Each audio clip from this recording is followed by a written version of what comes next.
sa Sagada Pottery, hanging coffin, at saka mag-cave. Kami ng cave. Yes. Iba man ang style ng tricycle, dada.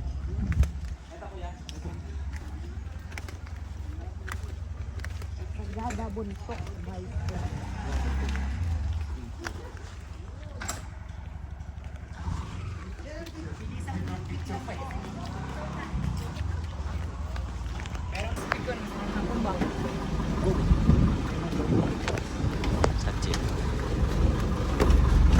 Hello vlog. Hi. Hello vlog. Dapat i-feature mo siya sa vlog mo kasi sa yung Yes. moderator natin. Ay, hindi na po. Huwag na po namin.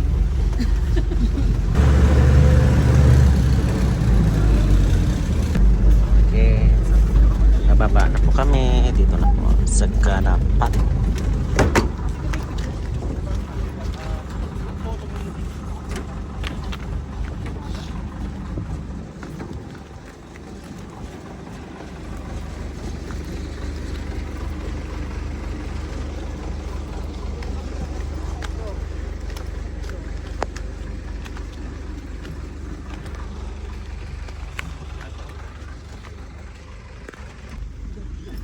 Di pa Pro Max.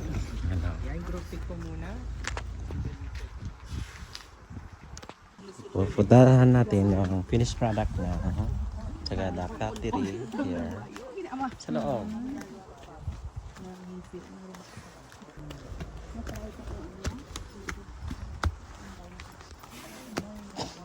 How they manufacture the pottery. There's a water. Well, ay. Official videographer, photographer, si sir.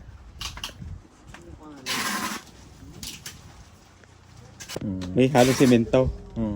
Okay, good afternoon and welcome po dito sa Sagada Pottery. Ako si Siegrid, isang manggagawa dito. This workshop was set up in 2000 by artisans, anak ng missionary na lumaki dito noong 1960. He saw the potential of the local clay and the local soil for pottery. That's why he set this up as an alternative livelihood for the community. Pottery has three kinds. Merong earthenware, stoneware, and porcelain. Ang earthenware low-fired, yun yung paso-paso, lutuan na ginagawa sa vegan. Stoneware and porcelain are high-fired. We specialize in stoneware. We fire 2,350 degrees. Around Sagada, kunin namin yung clay. I-test sa temperature na yun. If it's good, we get it in bulk. Soak it in water. Sasalain siya to make to make it fine. 40 mesh po yung salan namin. Pag lumabas sa 40 mesh, it's very watery. We have to drip dry for 3 to 4 months. We age it for at least 3 weeks. Wag kawakan. Bago ganito ang itsura niya. Hindi po namin pupulutin doon at pwede na dito. Kailangan i-test natin proseso kasi hindi lahat ng lupa ay clay. Hindi lahat ng clay ay pwede. Now, I'll show you the making of the pot with a density of 400 for the group. Tapos kung may mag-try 100 for it. Okay po sa inyo? Okay. First, I have to center it. In order to center, you need the speed of the wheel tsaka pressure ng kamay.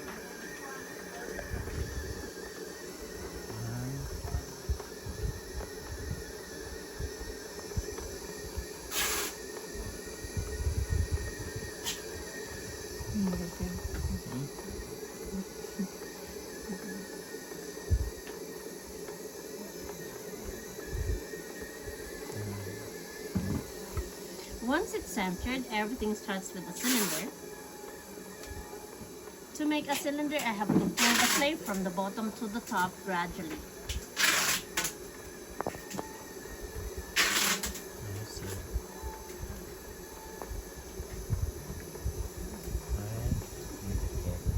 I'm pulling the clay with both pressure from my left and right, going with the speed of the wheel to maintain the centerness.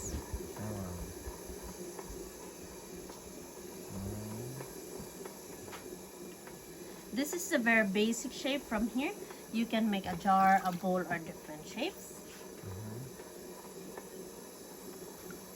Right now, there's more pressure from my inside hand, pushing it outwards to widen. Here in the middle, pressure from my right. pushing it inwards to narrow down. Then outwards again at the very, very top to make a flower vase. Wow. Beautiful. Pwede pang i-narrow down in here to enhance the shape if needed be. It makes it a little bit sexier. Sana. Sige, halika, ipaikot natin dito. Oh my goodness. Pwede rin po siyang maging pichel paglagyan ng nguso na ganyan. That's all I can do right now. I let it dry for 5 days. After 5 days, we put the handle, trim the bottom, do anything that will enhance the beauty. Then we dry it for 1 month, air dry lang po. Ilagay namin sa oven for 8 hours of firing, wait for it to cool down, ilabas namin, apply na siya ng glaze. Ang glaze yung nagbibigay kulay at nagpapakintab, pero hindi lalabas upon application. It has to go through the oven for another 8 to 10 hours of glaze firing para kumintab at lumabas ang kulay niya. Hindi pintura na ipahid natin, makikita na kagad ang kulay. Kailangan pong iluto. That's why they're safe for food containers. They're microwavable. The color doesn't fade. Now, who wants to try? Anyone? You're in the middle, press 2 thumbs. Oh, hindi. Ganito. Ganito. Dalawa. Oh, pag ganon. Press down. Pull it apart to widen. Release. Wet your hands. I-assist ko po kayo. Relax your hands. Feel the clay, the turn of the wheel. Slide your hands up. Hindi.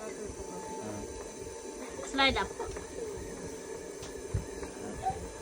Until the tip. One more time.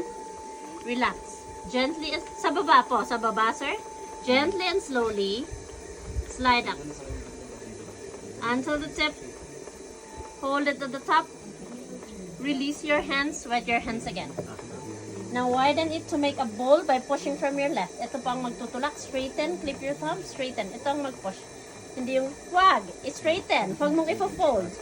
Gently po. Slide up. Gently. Slide. Slide po packet. Hold. Release your hands. Good job. Straighten huwag mong ipo-fold. Hindi ganon, pag ganon. Wet your hands. Ikaw lang mag-isa? Go. Push out. Sige, tulak pa labas, packet, para lumawak. May nangyayari sa ginagawa mo? Meron? Yan. Akyat. Huwag mong iikot ang kamay mo. Huwag mong iikot ang kamay mo. Gano'n. Dito lang diretso. Hindi niya paikot. Hindi yung fingertips, yung wall. You see? One more time. Long and slow. Huwag mong patigasin ang mga daliri. Matigas ang daliri mo. Huwag mong patigasin. Gentle and slow. Slowly lang po. Slide. Hold. Release your hands. Wet your hands again. Isa pa. Ikaw lang mag-isa para may gawin ka. Gently lang. Out. Push. Hold. Release. Good job. Very good. Thank you. Tama na po at manipis na siya. Hawakan mo, sir. Huwag kang magmadali. Flat hands and photo with your masterpiece.